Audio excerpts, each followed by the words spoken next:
Da-da-da-da-da-da-D. Welcome to the show, everybody. My name is Mark Farzetta. This is the Farzy Show presented by MyBookie, mybookie.ag. It's wonderful to have you along for the ride. For our regular viewers and listeners, listeners for live, it doesn't really matter, but for the podcast people as well, I am starting 1 minute early today. That is a record of the Farzy Show, and it's damn near 3-year existence, people. 4-year existence? 4-year existence. I don't even know. But, oh, my goodness gracious, we're starting early today. Now, why are we starting early? First, let me address what many of you might be thinking, which is it's taped. It's not taped. Oh, we live, baby. We live right now. I got a call from Fox 29, or rather a text message I woke up to be in earlier than normal. And the text message was, hey, could you be here at 7:15?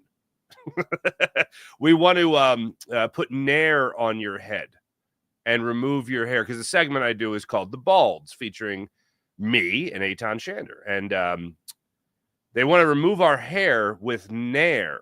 Now, I haven't, it's been maybe 2-3 days since I shaved the head there.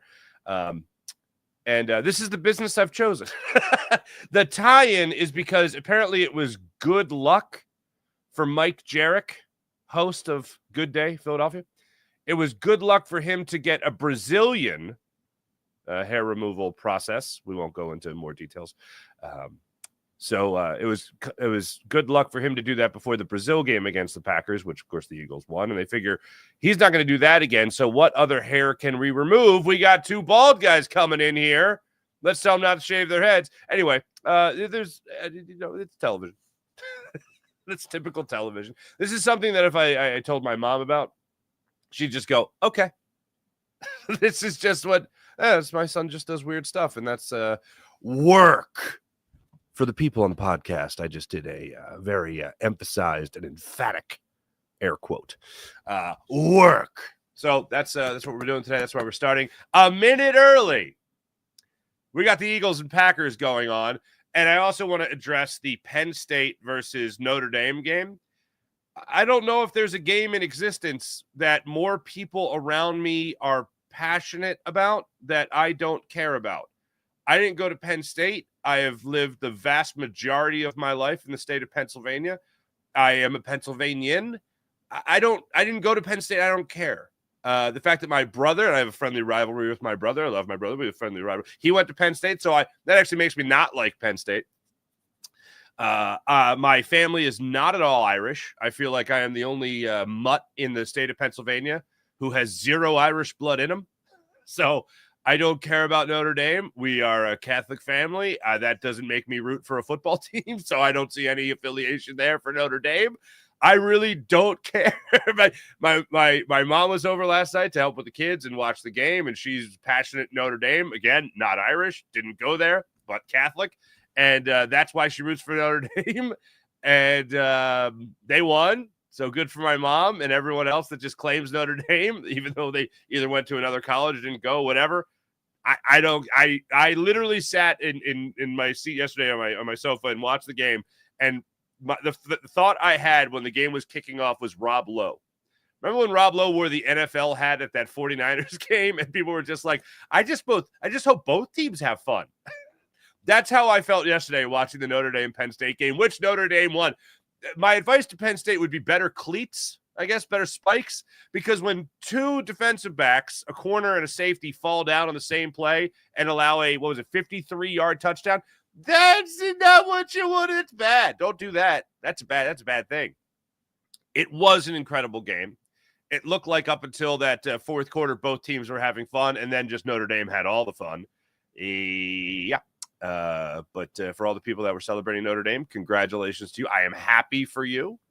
For all the people that are at Penn State, I assume you want to fire James Franklin. I saw the stat. He is 1-18 all time against top 5 AP teams. Good God. Yeah, I was a bad one yesterday. That was no bueno. No bueno for the Penn State people. A lot of my family, more people in my family, as you might assume, went to Penn State than they did Notre Dame. So I guess I should have some allegiance. No, I don't. But to the Penn State people, my condolences. To the Notre Dame people, I guess, do you get one less Hail Mary at confession now? I don't know how it works. Anyway, so that was but all in all, if you're just a football fan as I am watching that game, it was an incredible game. Absolutely loved it. But yeah, I don't care. The Philadelphia Eagles are taking on the Green Bay Packers. That's right. Round 1 of the playoffs coming up Sunday, 4:30. Yesterday, we saw it. Jalen Hurts, ladies and gentlemen, a full participant in practice. What? Yes. Full participant in practice, not limited participant, a full participant. Cleared concussion protocol. He will be out there, as we assumed, against the Green Bay Packers. I did go back and I rewatched the Eagles-Packers game from week 1. A couple of things jumped out to me. I'll get to that, but it was wild. What a slugfest that was. We'll get into that conversation. We'll talk about the differences in the Eagles in that conversation. We'll also talk about Christian Watson factor or no factor. We'll talk about the 5 things that I'm really looking at in this game. It's probably actually going to amount to 6. I don't think I'm going to do a 5A and 5B, but 6 things I'm really looking at in this game for the Eagles that will be hopefully different than what we saw in week 1. And I'm going to start at the end. I don't like doing that, but in this particular instance, I'm going to start at the end.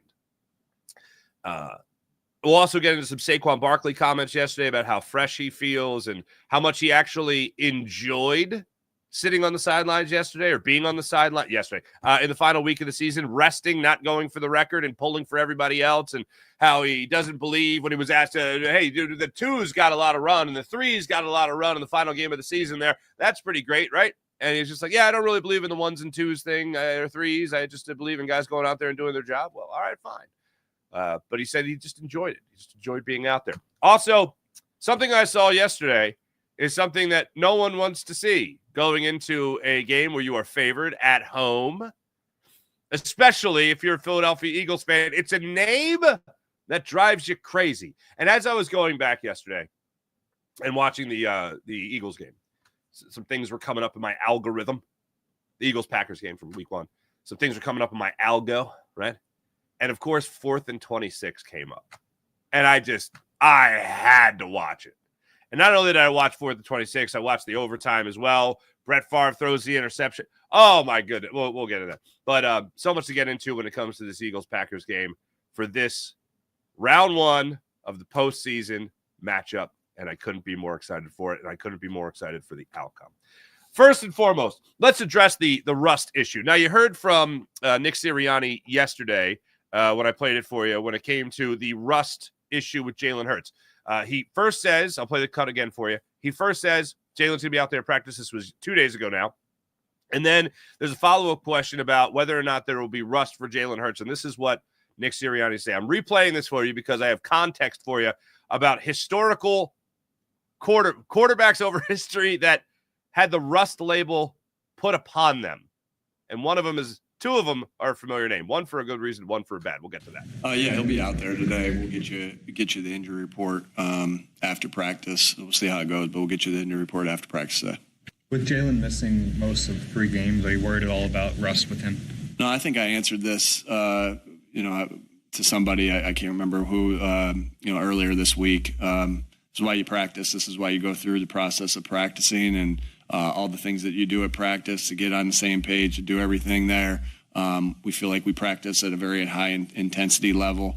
This is why you go out there and do those things.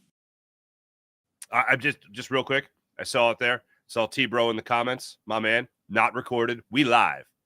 Have to end early, doing a hit at Fox 29 earlier than usual, so I wanted to make sure I got in early or on time. Absolutely love what I had to hear from Nick Sirianni as far as his confidence that he won't be rusty. And then I'm feeling good about that, and I played that for you on yesterday's show.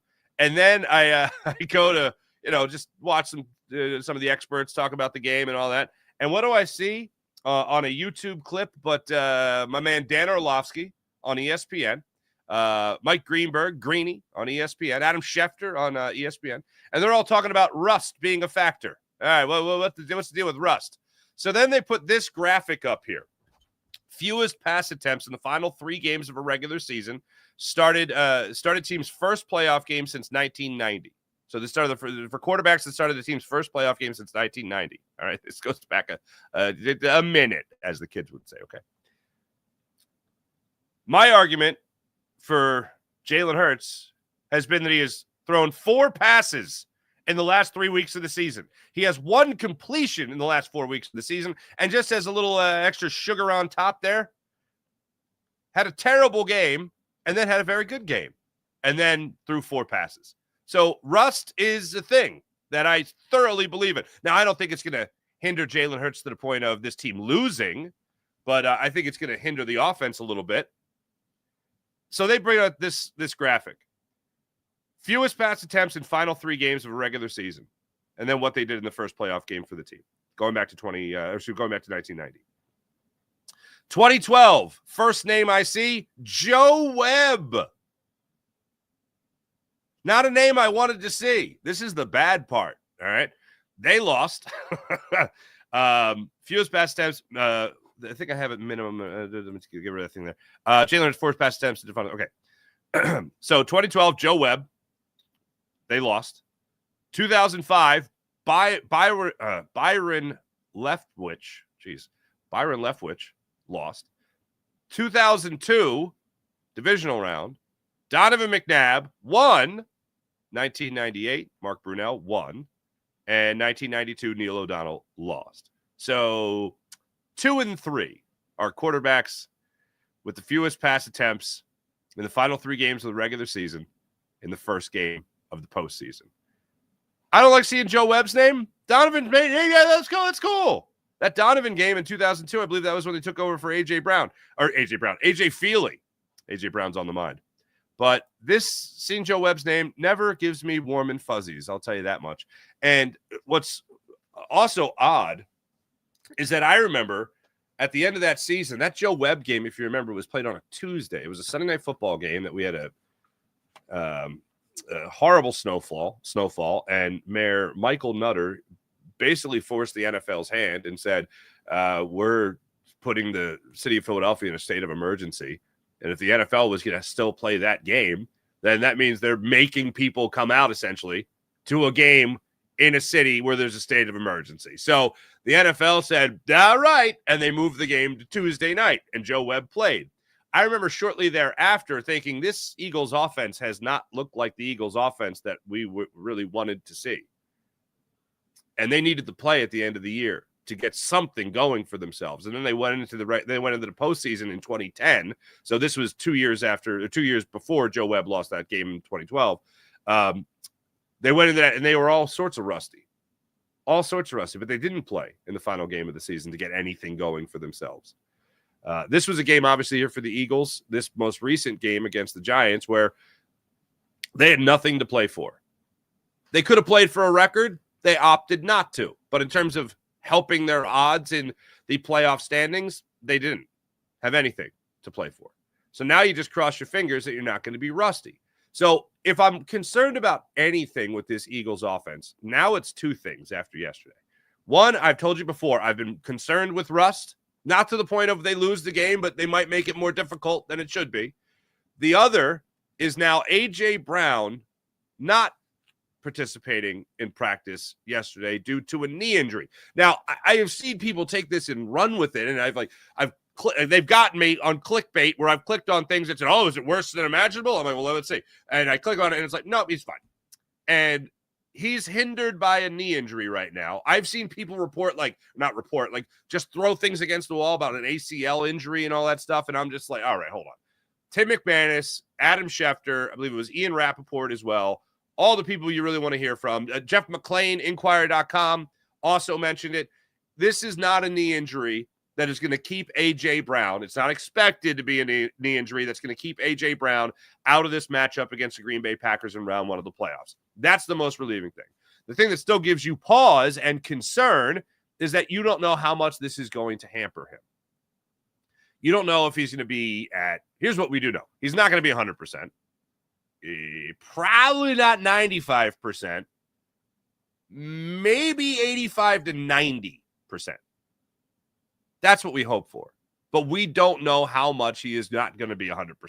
We don't know how below 100% he's going to be going into this game. So that is concerned. And when you look at the injury list again, didn't participate because knee and rest. The rest gives me a little bit of comfort in this. And then you look at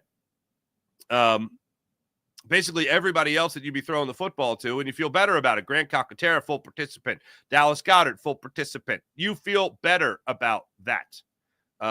That's the saving grace of it all. That AJ might not be 100%, but everybody else not only would be 100%, but rested as well.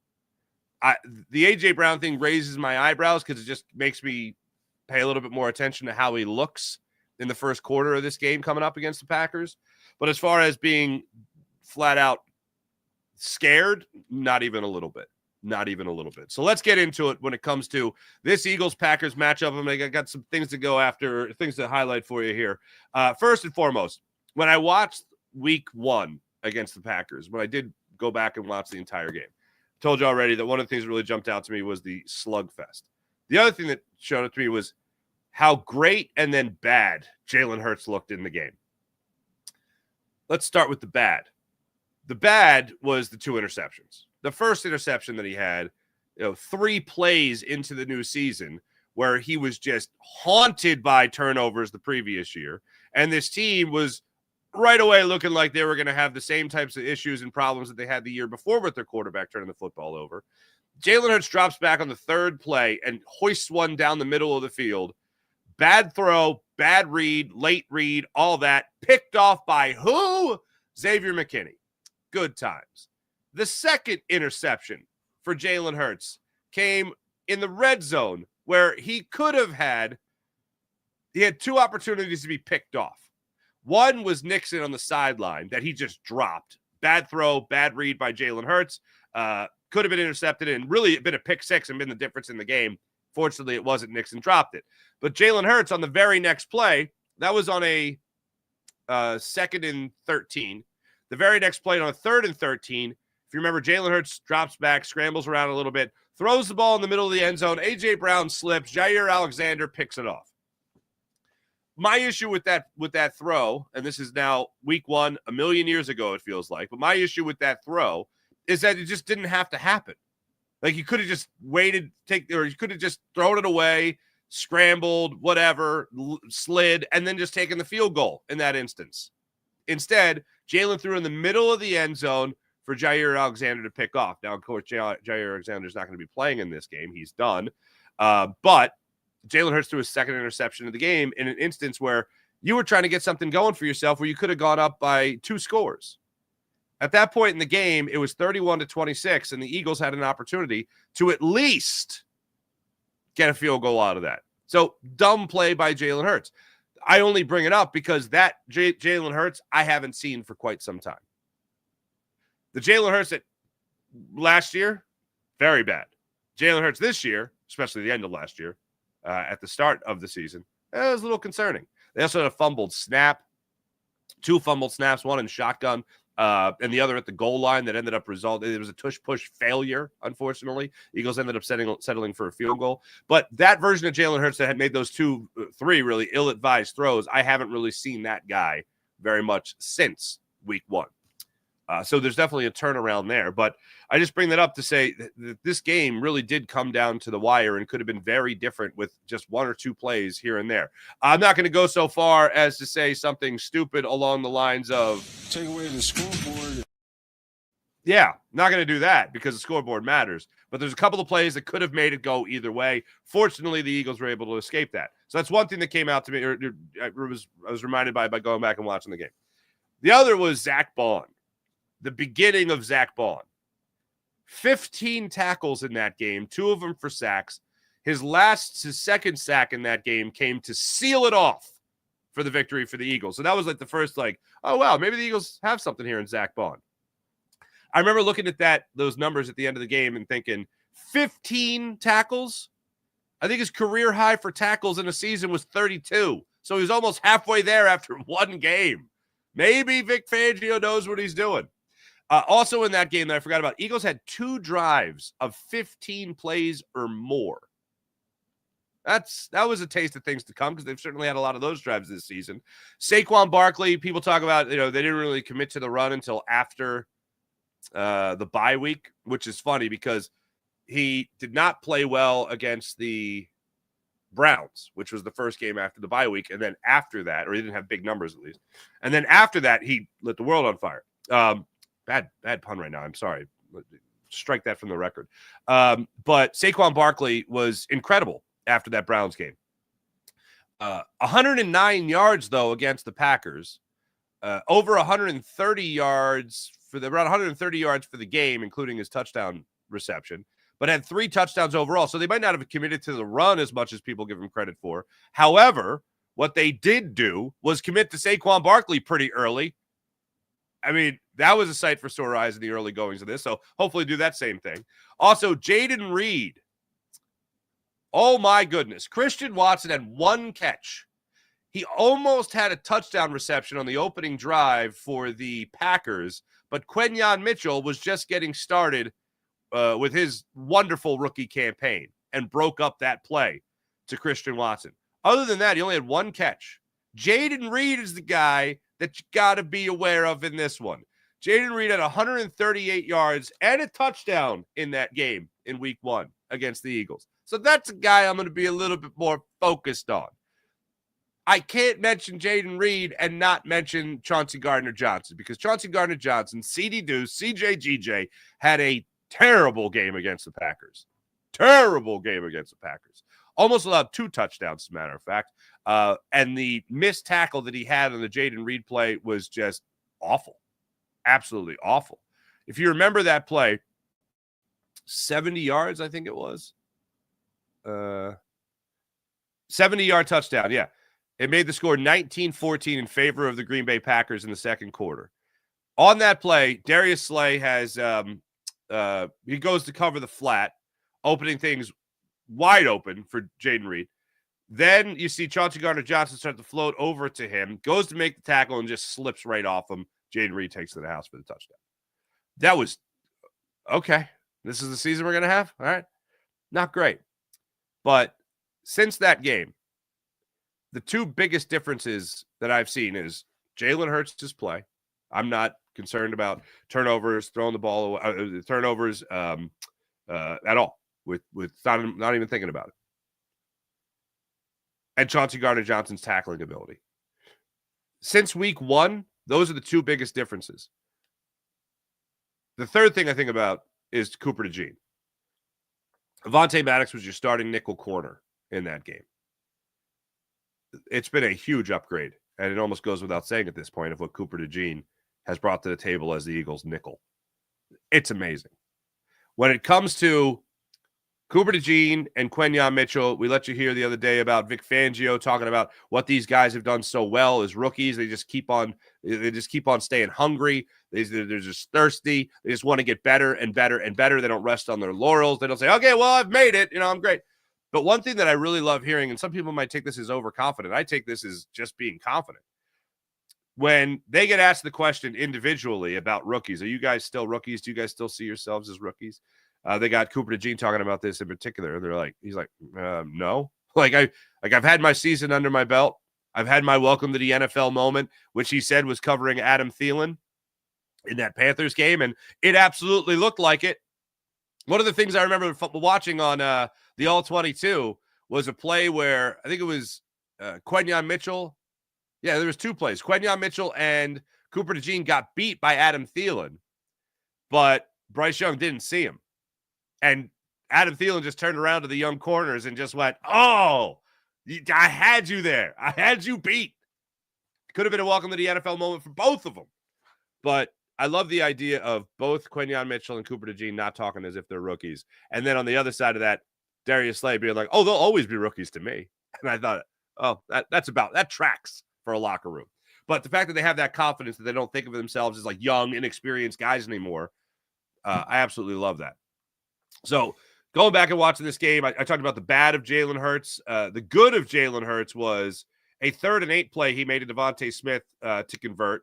Then on that same drive, he had a 3rd and 3 conversion to A.J. Brown. Or no, first one was to Dallas Goedert on that rub route that they've been running so well with Dallas Goedert all year. Then the second one was a 3rd and 3 to Devontae Smith that just Jalen stayed in the pocket, eyes downfield, delivered the ball perfectly. Stuff like that you saw from Jalen throughout the game that really let you know, okay, maybe we're not going to have the same year as last year. As far as the 5 things go here, this is where I'm going to start at the end. Eagles are going to win this game 27-17. All right, I'm starting at the end. I'm giving my prediction first. Only because I don't want this to go in the direction of somebody being like, oh, they're going to lose. No. The Eagles will win this game, I think, by 27-17. Now, I unfortunately will make the prediction that Jalen Hurts is going to have a turnover in this game. I'll go so far as to say that Jalen Hurts is going to have an interception in this game. But I think the Eagles are good enough to overcome that. I think the Eagles are not going to be as reliant on Jalen Hurts, especially in the first half of this game. They're going to be relying on Saquon Barkley. The Packers obviously know that, and they're going to be ready for it. Xavier McKinney's first interception of the 8 that he's had on the season was courtesy of Jalen Hurts on that third play of the season by the Eagles. He is going to be lurking. If A.J. Brown's not 100%, it's only more likely that Xavier McKinney is going to take advantage of either a slow wide receiver, timing being off, a rusty quarterback, hiding on the football field, whatever it might be. The first person I look at in this game is Xavier McKinney. Obviously knows Jalen Hurts from when he was with the Giants a year ago, knows Jalen Hurts from having already played him. It's nothing new to him to face Jalen Hurts twice in the season. So Xavier McKinney is the first guy I look at in this game to jump on that turnover wagon. And I thoroughly believe, especially in the playoffs, you win the turnover battle, you're going to win the game. So that's the first person I'm going to be aware of is their safety, Xavier McKinney. Second person I'm going to be aware of is Jaden Reed. So avoid Xavier McKinney. We're good. Avoid Jaden Reed having a big game. We're also good. Just as Christian Watson always gets talked about when it comes to explosive plays and how he can stretch the field, Jaden Reed can do the same thing. You're talking about guys that had 15 plays of 20 or more yards versus 13 plays of 20 or more yards. So be aware, Jaden Reed at all times. I love the idea that Quentin Mitchell has only gotten better this year. I love the idea that Cooper DeJean has come on board and is just taking care of business as the Eagles' nickel corner. If Big Play Slay wants to reiterate his nickname, this is certainly the game to do it. This is not the same secondary. Chauncey Gardner-Johnson's a much better football player than he was in week 1. You also have Reed Blankenship playing well as also. So I want to see that continue to happen there for Reed Blankenship as well. So I look at Jaden Reed. I look at Xavier McKinney. Josh Jacobs, obviously you have to contain him. The Eagles' run defense, although struggling a little bit towards the end of the season, has still been pretty damn good throughout the year. Against running backs this year, they allow 4.1 yards per carry. So that's against running backs. That's not including what quarterbacks can do against them. Just running backs, 4.1 yards per carry. Hopefully they get that number down with Josh Jacobs and force the Packers to try to throw the ball a little bit, especially with Jordan Love and his elbow injury. Now, you want to talk about gamesmanship, as we've been talking about really all week with Jalen Hurts up until recently. Whether or not it's gamesmanship that they won't really tell you anything about Jalen Hurts and his status with the concussion. I thoroughly believe that when Jordan Love said earlier in the week he hopefully can play against the Eagles, he's playing against the Eagles. The question is whether or not he gets dinged on the elbow once or twice. The idea if he gets hit a couple times, will that elbow stay okay enough to play? So that's what I'll be looking at in this game as well. The other thing is Tucker Kraft. Tucker Kraft had a big play. I believe it was 23 yards against the Eagles in week 1. He has only gotten better as the season goes on. Their tight end. Something else to be aware of. If Christian Watson's going to be out, you're going to be looking at more touches for Josh Jacobs. You're going to be looking at more looks for Jaden Reed. And in that same category, you're going to be looking at more catches for Kraft. As I said, as the season has gone on, he has just gotten stronger and stronger and more on the same page with his quarterback, Jordan Love. So whether that's Zach Bond, whether that's Nakobe Dean, whether that's Cooper DeJean coming up and playing a tight end, whether that's Chauncey Gardner-Johnson coming up and playing a tight end, Reed Blankenship coming up and playing a tight end. These are guys that you're going to have to look at and say, all right, stop Tucker Kraft from doing his thing. The last thing I look at in this game is Matt LaFleur. We had someone in the comments yesterday talk about how, last year's game against the Cowboys in the first round of the playoffs doesn't matter. Has nothing to do with this game. Same quarterback, same head coach, could be a very similar game plan. In the first half of that game, like just for reference, the score ended up being closer, but I remember It was 41-16 in the fourth quarter before Dak Prescott had 2 garbage time touchdowns. The Packers came out and said, we're going to throw the ball, or we're going to run the ball down the throat of the Cowboys. And they executed it with perfection. They committed to it, and they executed it to perfection, and they used the run to set up the pass beautifully. The Packers were 7.5-point underdogs going into Dallas, where Dallas just seemed to not be able to lose for the majority of 2 years. And the Packers just took it to them. They said, to hell with that. Well, you haven't played us. Matt LaFleur, I look at it like this. He had that great a game plan going up against the Cowboys. You got the same mind going up against the Eagles. It matters because it's preparing for the postseason in a game you're supposed to have no business winning. One of the things I've been tracking all week, aside from just Jalen Hurts' health, is how much the line has moved in the Eagles' favor. The Eagles started out as 3-point underdogs, 3-point favorites against the Packers. Then that line went to 4. Then the line went to 4.5. And now, right now, on Bet Parks, it's 5. The Eagles are 5-point favorites. So as Jalen Hurts has looked more healthy, the line has moved up, essentially. That's right where the Packers want you. But again, to reiterate, me starting at the end, Eagles win this game 27-17. So keep Jaden Reed in check. Keep Jordan Love a little wishy-washy with that elbow injury. Josh Jacobs, keep him contained. Let's go. Defensive line. Tucker Kraft, make him not as much of a threat. Xavier McKinney, avoid interceptions to this dude. And Matt LaFleur's game plan. Those are things that the Eagles certainly have to be aware of. However, the Eagles, for me, are just by far the more talented team. The Eagles are not as banged up. The Eagles are at home. And defensively, stacked. Offensively, even with an 85%, 80% A.J. Brown, still stacked. The fact that Grant Calcaterra has emerged as a legitimate target, the fact that you have Dallas Goedert back, the fact that Dallas Goedert looked great last week against the Giants. That was, again, a preseason game, but all you're looking for is to see him be healthy, and he was healthy.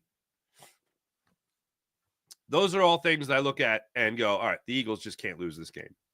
The only way they lose this game, if I really had to put my finger on it, other than Jaden Reed exploding, other than Tucker Kraft having a good game, other than Josh Jacobs running all over the place, which I don't think he will, the only way they lose this football game is if they keep turning the football over. If the rust, in what I think will only take a half to get over, if the rust affects them for the entire game.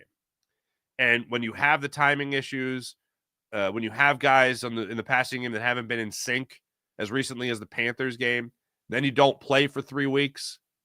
And then all of a sudden you're in the postseason. I can't imagine that wouldn't affect Jalen Hurts. It's just a matter of how much it will. If the Eagles come out and they run the football, and the Eagles come out and they make things extremely easy for Jalen Hurts, which is they're just riding the Saquon Barkley train. You're saying, all right, you rested him last week. All right, have at it this week there, son. If the Eagles do that, and then they set up with play action, they have slants with A.J. Brown and Devontae Smith, and they use those rub routes with Dallas Goedert, or they use even that stick and nod that they used against the Steelers that they ran with Grant Calcaterra, which Jalen Hurts put right in the breadbasket of Grant Calcaterra. They do that with Dallas Goedert. You might have some more yards after that catch. All that.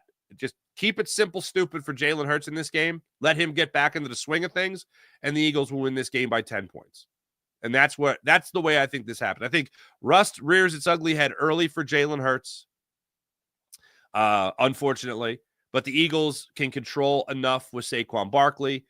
Jalen Hurts knocks off the rust in that second half, and the Eagles really take over. I mean, really, it's kind of going to be what we've seen from the Eagles all season long, where things might look pretty close in the first half, and then in the second half, they get it going. And the Packers, to me, just seem to be not ready for primetime players. I mean, you don't beat the Lions. You don't beat the Vikings this year. As I said yesterday, the biggest win they've had on the season is the win they had against the Rams. That's it. Eagles did that too. The Eagles beat the Ravens this year. That was a pretty huge win. The Steelers were on their at the time. It seemed like a pretty big win because they were on the downward trend. And the Eagles did at least beat their division rival once in the Washington Commanders. And I still think would have beat them twice if two things happen. Devontae Smith catches that football or Jalen Hurts is able to play that entire game. Because I think Jalen Hurts would have another 15-yard drive in him to kill the clock. So that's what I look at. Let me know what you guys' predictions are as well. I'd love to hear them. Let me tell you about the great people at the Game Time app. Download the Game Time app, create an account, use promo code Farzy. Get $20 off your first purchase on the Game Time app. Want to go to the game? Want to go to the concert? Want to go to the comedy show?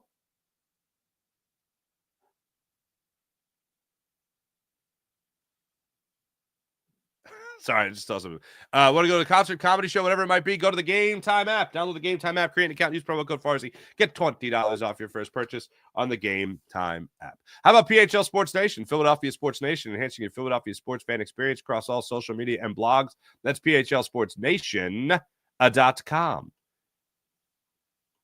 How about our friend Brett at Sky Motorcars, SkyMotorcars.com. Check out Brett's amazing inventory at SkyMotorcars.com. Let's get into the chat check and see how you wonderful people are doing on this fine, fine day. Charles, what is up with AJ's knee? Is he dealing with a sprain from that hip drop tackle? How about that hip drop tackle that wasn't called a hip drop tackle? Why do we even have the call in the NFL? I don't know his status other than he is expected to play. So that's obviously a good sign. I've seen people throw out things against the wall. ACL tear, whatever. It's not that. That's not a concern. He's going to play in this game. Hopefully he plays the entire game, and hopefully he plays it like at least 90%. So I'll keep my fingers crossed for that. T-Bro, no, we live, baby. Happy footballed Friday. Nair your hair. Yeah, that's happening. I hope they have the scalp nair because other nair could be not so good. Thomas Brunson, hello. Kevin, hello. Crazy feeling that Notre Dame was going to win. There you go. Denny Mertz, what's going on? Let's go, Farzy. Let's go, Denny. Denny, AJ knee an issue. I don't think it's going to be an issue in this game. Thomas Brunson, we not too far from game day. Can't wait. Go Birds. I agree. Lucius the show. Good morning. Hello. SB Ricky, what's going on? Morning, Farzy in chat. Thomas Brunson, let's go, Philadelphia. It's playoff time. Thomas has I think Jalen Hurts might come out a little roasting. Rusty? Is that what it means? Residual Mike, great name. 1 minute, people say don't play the starters in the last game. Now they will be rusty. No. The starters aren't going to be rusty. Jalen might be rusty. It's been 3 weeks. 4 passes in 3 weeks. 1 completion in 3 weeks. That's a little rusty to me. April, good morning. Chip Tooth Eagle, hilarious. When Sirianni shaved his head, he stole Farzi's whole vibe. Right? Tucker Craft is a dog. He absolutely is. Why Niners want to go morning, Farzy and friend. Early start today. Level out. Dallas and Sixers still suck. We dem. Thank you. Chip Tooth, you're all over the place. Packers wasn't really hot at the end of the year. This year we can stop the run long enough to get I hope so. I think that'll be the case. Oh, April's got a prediction. 31-24 Birds. I like it. T-Bro's prediction 27-21 Birds. Love it. People are losing their ish today because the word snow has been mentioned here. In the Carolinas? Snowfall? Really? Oh, bless the weather's hard. Anyway.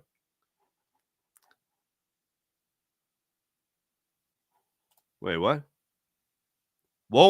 You won't peacock call on Fox while you're T-Row, I always love what your random throws from the past, the Hughes Day, or you call for the peacock every once in a while. It's a beautiful thing. Sean Gillespie. Oh, Sean's going with the peacock call? You're right. I won't peacock call. That's not going to happen. Thomas Brunson. Thomas Brunson, hello. Chip Tooth. My prediction, I pity the fool. 34-17 Birds. Sean Gillespie, bless y'all hard. Bless your heart, Packers. Coming to Philadelphia, think you're going to win. Bless your heart. 27-17 is the way I see this game playing out. I think if I had to go with a halftime score, I would say 13-10 Eagles. Eagles take over in the second half. Late fourth quarter, garbage time touchdown by the Packers. A couple of things that I left out. I mentioned the fumbled snap in the first game of the season against the Packers. Barkley had the first touchdown of the season with an 18-yard run up the middle. That capped off an 11-play drive, 70 yards. Then I mentioned it was haymakers, man, in that first game. Jaden Reed responded with that 33-yard touchdown, made it 12-7. Josh Jacobs. The Eagles responded with another touchdown drive. That was a Barkley run, another one, second one in the second quarter. Philly had a 9-play, 7-play drive. Then at the end of the half, they put together a field goal drive that pulled the score. They pulled them to 19-17. Still the Packers leading. But after Jaden Reed had that 70-yard touchdown reception where CJGJ missed the tackle, Philly puts together a 15-play, 57-yard drive that goes 5 minutes and 11 seconds to extinguish the quarter. Jalen Hurts hit Dallas Goedert for 21 yards on that 3rd and 7 I mentioned earlier on the rub route. Then he hit Smitty on a 4th and 3 for 7 yards to keep that going. They get Jake Elliott 38 yards out, nails it. Remember those days? Then Philly gets the ball coming out at halftime. He hits Brown. Jalen Hurts hits Brown on the second play of halftime, the second play of the second half for 67 yards and a touchdown, 24-19 Eagles. Then Kraft comes back with a big play, 29 yards.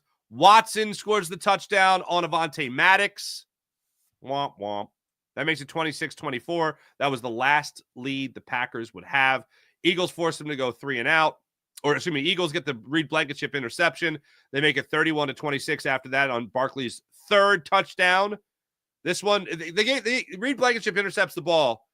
They give the ball to Saquon Barkley 3 times. He gets 16 yards, touchdown. And the Eagles never lost the lead after that. Pretty fantastic. Fangio's defense was incredible in the red zone. That was another thing to take away from that first game. I still have bless your heart up there. That's funny. Yeah, pretty incredible. Thomas Brunson, 34-13 Eagles. Chip Tooth, 27-17 is reasonable, Farzy. I hope so. See a close game, says Sean Gillespie, because Jalen's potential for Russ, anything can happen in the playoffs. I concur. Ooh, E-Money Bentley. Packers 17, Eagles 45. That'd be nice to get a laugher. How great would it be if it was that and like Saquon took the 4th quarter off? That'd be great. Oh, also worth noting, I noticed at practice that Kenny Pickett was in a red jersey, like he was participating.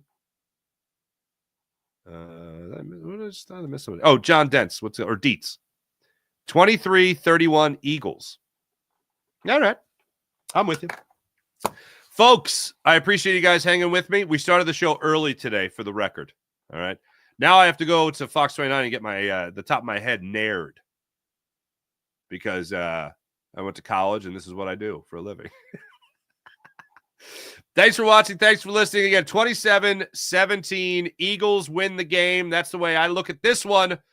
Until then, I'll catch you guys tonight on Locked On Sports Philadelphia following Sixers Pelicans. Terrible news for Jared McCain. Officially done for the year thanks to an MCL tear.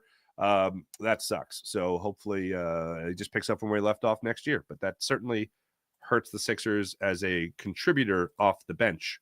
No doubt. So I'll be on with you guys tonight. Locked On Sports Philadelphia. Make sure you like and subscribe. Locked On Sports Philadelphia. Make sure you like and subscribe to Farzy Show YouTube channel. Make sure you like and subscribe to Jacob Media YouTube channel. Make sure you like and subscribe to the Seth Joyner Show YouTube channel as well. My name is Mark Farzetta. Have a wonderful weekend. Let's go Sixers tonight. And let's go Birds. Let's talk about this again on a Victory Monday. See you guys then with a freshly nared dome. Ugh. I mentioned my mother's reaction to stuff like that. No reaction. My dad's reaction would be like, hey, Dad, I'm going to get my hair nared on Fox 29 tomorrow. Ugh.